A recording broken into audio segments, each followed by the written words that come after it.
At my uncle's anniversary, my dad told me my wife's secret. Everyone knew but me. Hey Reddit, call me Ethan 40. I thought my life was normal. Not perfect, but solid. Married to Claire 38 for 15 years, 2 kids, 12 and 9, house in the suburbs, steady job and finance.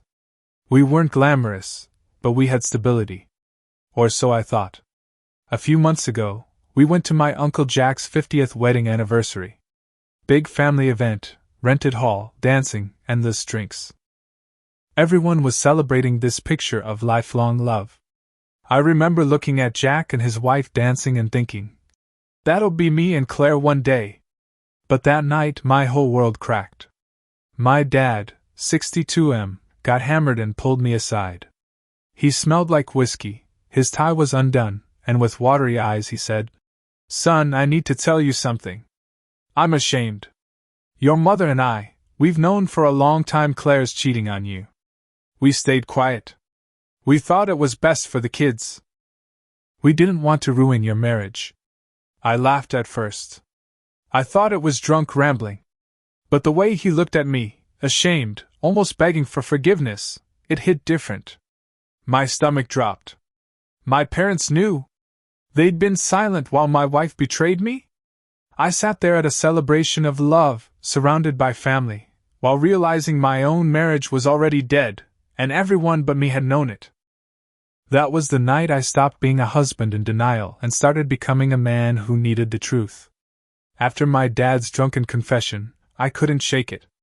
I wanted so badly to believe he was just drunk and talking nonsense. But when I looked at Claire, laughing with my cousins, sipping champagne like nothing was wrong, something in me twisted. I started noticing everything. The late work meetings, the new lingerie she never wore for me, the way she suddenly guarded her phone like it was a second child. One night she told me she was going to girls' wine night at her friend Kelly's. My gut screamed at me. So I drove by Kelly's house. No Claire's car. I drove around until I found it. Parked in front of a motel. My hands shook on the wheel as I sat there, watching. 10 minutes later, I saw her through the curtains of a ground floor room. She was in a black dress, straddling a man on the bed, kissing him like she used to kiss me when we were first dating. His shirt was off, her straps slipping down her shoulders. I couldn't see his face clearly at first. But then he moved, and my blood ran cold. My wife was screwing the husband of my cousin, the same cousin who danced with her at every family wedding, who babysat our kids sometimes. And she wasn't shy about it either, the way she leaned back, laughing, tossing her hair, letting him run his hands all over her. The kind of carefree passion she hadn't shown me in years. I felt sick. My dad's words replayed in my head. We knew. We stayed silent for the kids. And there I was, parked outside a motel at midnight, watching the woman I built a life with treat me like I was the fool of the family. When Claire got home that night, I was waiting in the kitchen. No TV, no music, just me at the table with her glass of wine still half full from before she left. She walked in, surprised to see me awake. You scared me. Why are you sitting in the dark? I didn't waste time. I know where you were. I saw you at the motel. With Ryan's husband. For a split second, her face went pale. But then she recovered, rolled her eyes, and set her purse down. So now you're stalking me? Creeping around like some jealous teenager? That's pathetic, Ethan. Pathetic? I snapped. You're cheating on me, with family. With someone who's at every barbecue, every Christmas dinner. You're humiliating me in front of everyone. She smirked, leaned against the counter, and crossed her arms. Oh please. Don't act like you didn't see this coming. You've been boring for years, Ethan. Predictable. Safe. He makes me feel alive. Something you stopped doing a long time ago. My chest tightened. I worked my ass off for you and the kids. I gave you everything. And this is how you thank me? Her tone turned sharp, bitcha. Don't make this about gratitude. I wanted passion. I wanted someone who looked at me like I was more than a housewife. You just come home tired, sit on the couch, and act like paying the bills is enough. I stared at her, shaking with rage. So your solution was to screw my cousin's husband in a cheap motel? She shrugged, smirking again. At least he wants me. Can you say the same? That was it. The woman I thought was my partner wasn't just unfaithful. She was cruel. She was mocking me. And in that moment, I knew there was no fixing this. She wasn't sorry. She wasn't ashamed. She was proud. After that night, I couldn't look at Claire the same way. Every time she spoke, all I heard was her laughing in that motel room. Every time she touched me, I saw her hands on him. I moved into the guest room. She didn't fight it. Didn't apologize. She just acted like it was my tantrum, telling the kids, "Daddy's stressed from work." But it wasn't stress. It was grief. I'd lie awake staring at the ceiling, wondering how long she'd been doing this. How many family gatherings I'd been the fool, smiling while she and Ryan's husband exchanged secret looks. How many people knew, like my parents, who admitted they'd stayed silent. I felt like the punchline to some cruel inside joke. Ethan, the good guy who doesn't even know his wife is screwing around with family. At work, I was a zombie. I'd stare at spreadsheets for hours, unable to process numbers I used to crush in minutes. My boss asked if I needed time off. I lied and said no. I stopped eating. Dropped weight fast. My sister, Katie, noticed at a Sunday dinner. You look sick. What's going on?" I wanted to tell her. But Claire sat right there, smiling, passing mashed potatoes like she wasn't a dagger in my chest. And the worst part? Her words ate at me. "You're boring. Predictable. He makes me feel alive." I started believing it. Started wondering if maybe she was right. Maybe I was the problem. Maybe all I'd ever been was the safe option, the stable paycheck, the background character while she chased real excitement. I was ashamed. Ashamed of her, ashamed of my parents for knowing, but mostly ashamed of myself for not seeing it. But shame has a way of boiling into something else. And that something was anger. After weeks of barely holding myself together, I couldn't take it anymore. I drove over to my parents' house, sat them down at the kitchen table, and asked point blank, "How long have you known about Claire?" They both froze. My mom's eyes welled up immediately. My dad dropped his gaze like a guilty kid. Finally, my mom whispered, "Over a year." A year. I felt like the floor opened under me. A year?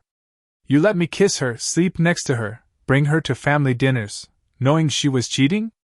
With Ryan's husband?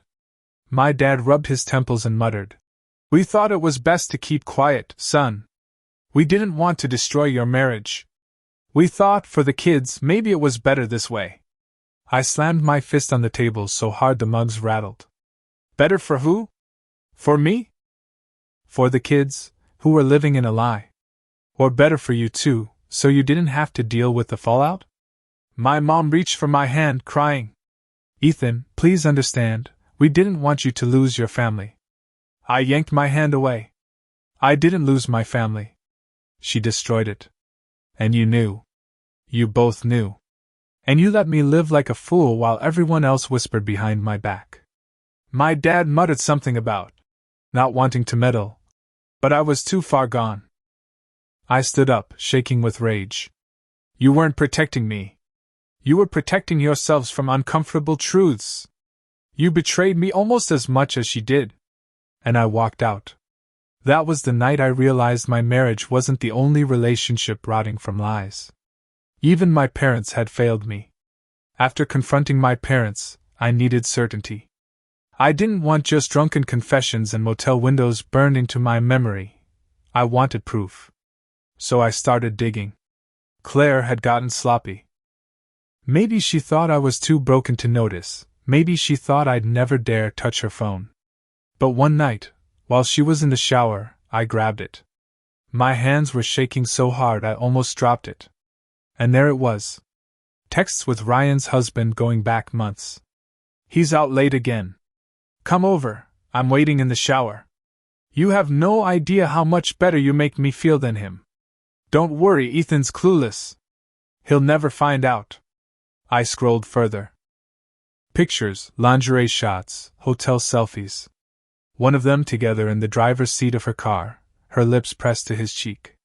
And then the gut punch, a screenshot of a group text between her and her closest friends.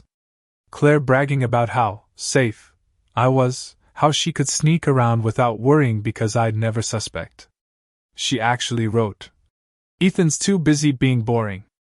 I need a man who can make me feel alive." My stomach turned. I dug through bank records next. Girls' nights and yoga retreats, lined up perfectly with hotel charges, Uber rides to places she never mentioned, and late-night dinners for two. I wasn't crazy. I wasn't paranoid. I wasn't boring. She was a liar. A bitch who mocked me to my face while screwing my cousin's husband behind my back. And now I had the evidence to burn her entire little act to the ground. I waited until the kids were at a sleepover with my sister Katie before confronting her. I spread the printed screenshots across the dining table, texts, photos, receipts. When Claire walked in, she froze. "What the hell is this?" she asked, her voice sharp. "It's everything," I said flatly. "Every lie. Every hotel. Every text to Ryan's husband about how I'm boring while you sneak around behind my back." For a moment, I thought I saw fear in her eyes. But then she smirked, crossed her arms, and said, "Wow. So you've been playing detective. Cute." "Cute?" I snapped. "You've humiliated me. With family. With people we see every week. And you sit there smirking?" She shrugged, voice dripping with venom. "What do you want me to say, Ethan?" "You're right, I cheated. And honestly, I don't regret it. At least he made me feel something. You haven't made me feel anything in years." My fists clenched. "I gave you everything. Stability. Love. Loyalty. I turned down temptation that could have ruined my career, because I wanted you. And you spit on it." Her tone turned mocking. "Oh please, Ethan. Don't act like you're some saint. You loved the attention at work. The women flirting with you. You just didn't have the guts to follow through. Meanwhile, I took what I wanted. Maybe that makes me stronger than you." I stared at her in disbelief. "Stronger? You're screwing my cousin's husband in cheap motels and bragging to your friends. That doesn't make you strong, Claire. That makes you trash." Her face twisted. "Careful, Ethan. You'll regret talking to me like that. Remember, I'm the mother of your kids. If you try to drag me through the mud, I'll make sure they hate you." That was it. The last mask ripped away. She wasn't just unfaithful. She was cruel. Manipulative. A liar who would use our kids as weapons. And in that moment, my grief hardened into something else. Revenge. After that showdown at the table, I thought maybe, she'd at least keep things quiet out of shame. But shame isn't in Claire's vocabulary. Words spread like wildfire. I don't even know how. Maybe she told her friends, maybe Ryan's husband slipped up, maybe my parents let something slip. All I know is within weeks, every family gathering felt like walking into a circus where I was the clown. At my cousin's birthday party, I heard someone mutter, "That's him. Poor guy. Didn't even know his wife was screwing Ryan's husband." At church one Sunday, an older neighbor patted me on the back and whispered, "Keep your chin up, son." I hadn't even told him anything. Which meant everybody knew. And the worst? Claire leaned into it. She showed up at family dinners dressed to the nines, laughing louder than usual, touching my arm in front of everyone like she was still the loving wife. It was all for show, and I could see the smirks exchanged across the table. My cousin, the actual wife of the man Claire was sleeping with, avoided me. She couldn't even look me in the eye. And when I finally caught her alone and asked, "How long have you known?" she just muttered, "A while. A while."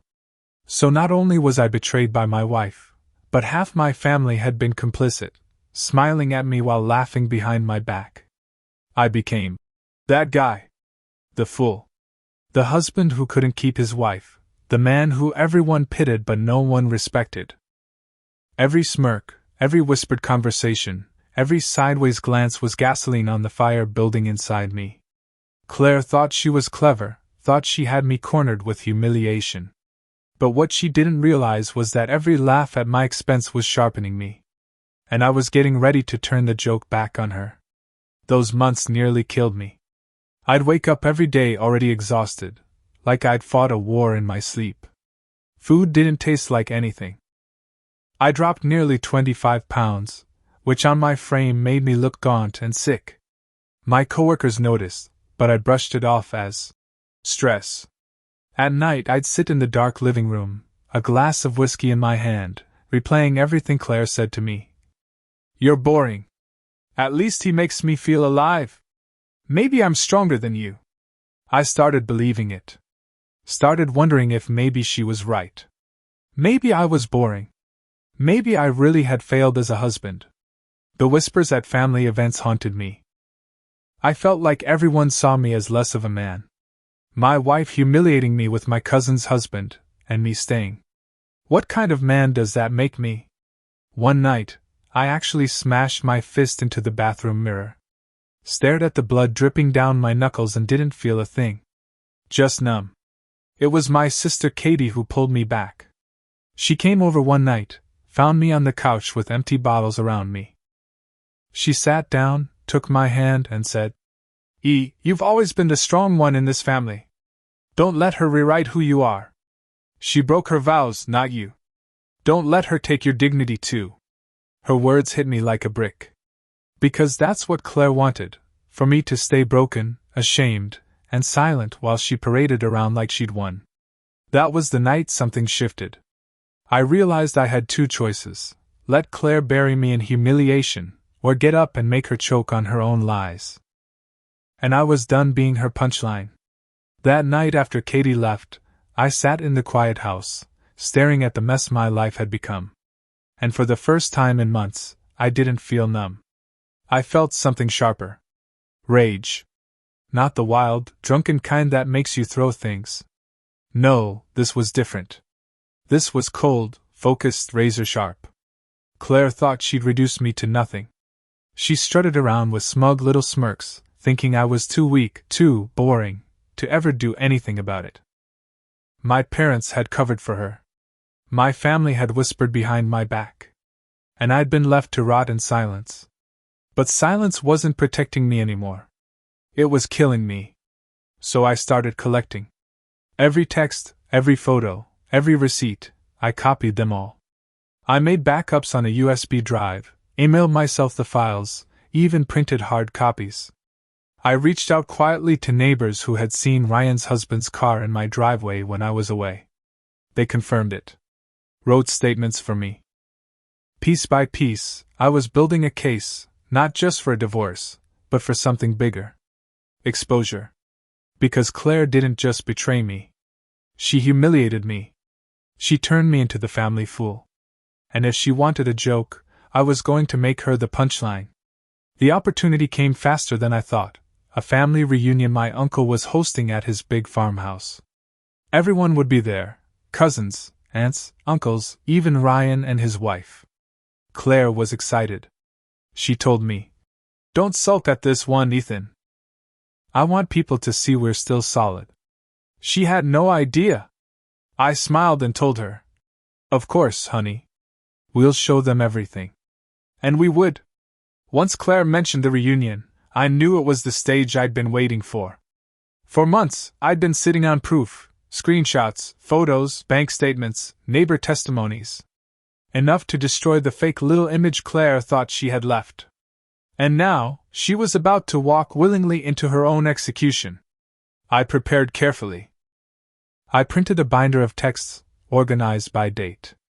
Every work meeting that lined up with a hotel charge. Every girls' night that was actually a rendezvous. Every cruel message where she mocked me to her friends. Then I created a slideshow. Just a few damning screenshots and one hotel receipt. Nothing graphic, Just enough that no one in that farmhouse could deny the truth. And the kicker? The 30-second video clip I'd pulled from a neighbor's camera. Claire and Ryan's husband sneaking out of my house at 2 a.m., kissing like horny teenagers before they drove off together. I backed everything up: USB, cloud storage, hard copies. If Claire tried to spin it, I'd drown her in evidence. The night before the reunion, she came to bed in lingerie I hadn't seen in years. She curled up next to me, purring. Maybe we should reconnect before tomorrow. Show everyone how strong we are. I stared at her, thinking of Ryan's husband in that same bed. I forced a smile and said, tomorrow will be unforgettable. And it would. Because at that reunion, in front of family, in front of Ryan and his wife, in front of the very people who whispered while letting me rot, Claire was going to lose everything. The reunion was held in my uncle's big farmhouse, tables lined with food, laughter filling the air. Kids ran around outside, adults clinked glasses inside. On the surface, it was all warmth and nostalgia. Claire was in her element. She wore a bright summer dress, hair perfect, laughing too loud, making sure she touched me often, that fake doting wife act she loved to play. Ryan and his wife were there too, sitting across the room, their tension barely hidden. I waited until after dinner, when everyone gathered in the big living room to toast Uncle Jack and Aunt Linda for hosting. The chatter died down, glasses raised. That's when I cleared my throat. Before we toast, I think there's something that needs to be said. Claire squeezed my hand hard, hissing under her breath. What are you doing? I smiled. Just sharing some family truth. I pulled the USB from my pocket and handed it to my cousin, who was running the projector for photos of old family events. Play this instead. The first slide appeared on the wall, a text from Claire to Ryan's husband. Can't wait until Ethan's out again. Meet me at the motel, I'll wear the black dress. The room went silent. Next slide, a hotel receipt, date stamped, lining up with the girls' night she told everyone about. Gasps. Whispers. Then the video clip, Claire and Ryan's husband, sneaking out of my house at 2 a.m., kissing under the porch light before driving off. Chaos. Ryan's wife screamed, launched her drink at him, and stormed out. My mom covered her mouth with both hands, sobbing. My dad just sat there, stone-faced.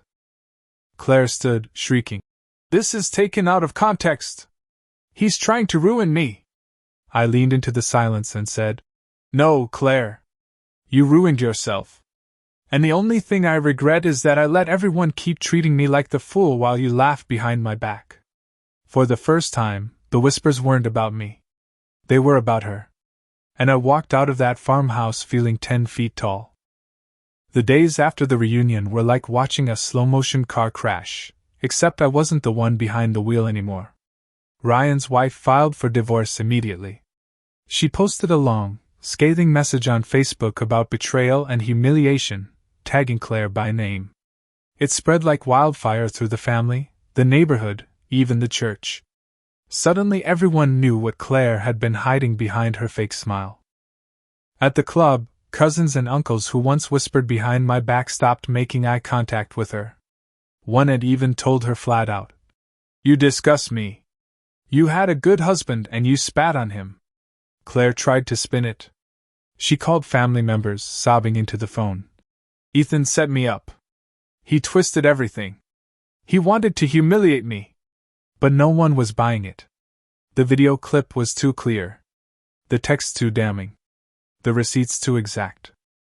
Even my parents, who had been silent for so long, couldn't protect her now.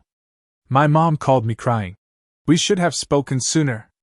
We thought we were saving your marriage, but we only let her hurt you longer. And Claire? She turned bitter. At home, she raged. You think you won? You destroyed the family. You destroyed me. You'll regret this, Ethan. No one will want you. You'll die alone. I looked her dead in the eye and said, Better alone than with you. For the first time since this nightmare started, the shame wasn't mine to carry anymore. It was hers. After the reunion fallout, there was no pretending anymore. Claire's mask was gone, her lies laid bare, and her smugness replaced by panic. I filed for divorce the next week. Walking into my lawyer's office with my binder of evidence felt like walking into battle fully armed. I had it all: the texts, the motel receipts, the video, even statements from neighbors who'd seen Ryan's car in my driveway when I was out of town. Claire showed up to mediation looking like she was going to war. Hair done, crocodile tears ready, acting like she was the victim. "Your Honor," she began, "Ethan is vindictive. He humiliated me in front of our entire family. He set me up." My lawyer slid the binder across the table. The judge flipped through pages of Claire's own words. One line he read out loud. "Ethan will never know. He's too boring to suspect anything." Claire's face went ghost white. When she tried to object, the judge cut her off. "Mrs. Taylor, this is not fabrication. This is consistent, documented infidelity. You are not the victim here." The ruling was swift. I kept the house, a majority of our assets, and equal custody of the kids. Claire got scraps, and not a shred of sympathy. Outside the courthouse, she cornered me, mascara streaking down her face, and hissed, "You think you've won? You ruined me. No one will ever look at you the same again. You'll die lonely, Ethan." I looked at her and said, "No, Claire. I'll die free. And that's something you'll never be." I walked away without looking back. 15 years of lies, cut loose with a single stroke of the gavel. And for the first time in forever, I could breathe. It's been over a year since the divorce was finalized. At first, the house felt empty. Every corner reminded me of her laughter, her perfume, her betrayal. But little by little, that emptiness turned into peace. I started living for me again. I joined a boxing gym, something I'd always wanted to try. At first, I was clumsy, but the more I trained, the more I felt the anger bleed out of me with every punch. I reconnected with old friends Claire never liked. Started hiking with my brother on weekends. Even took my kids on a road trip out west, something she always said was too boring. Watching their faces light up at the Grand Canyon reminded me what real joy looked like. And myself? I feel lighter. Stronger. Not because I found someone new, not yet, anyway, but because I rediscovered who I am without her shadow over me. Claire? She's a ghost. Most of the family cut her off. Ryan's marriage is over too, and last I heard, his kids barely speak to him. The people they burned for their little fling? They're still standing. We're still living. Here's what I've learned, and maybe it'll help someone else stuck where I was. Cheating isn't about you. It's about their emptiness, their selfishness. Don't let their lies rewrite your worth. Silence protects the cheater. If people tell you to, let it go, or stay for the kids, remember, secrets rot everything. Truth may hurt, but it heals. Revenge is best served with clarity. I didn't scream, I didn't fight. I just showed the truth. And the truth destroyed her. Rebuild for yourself.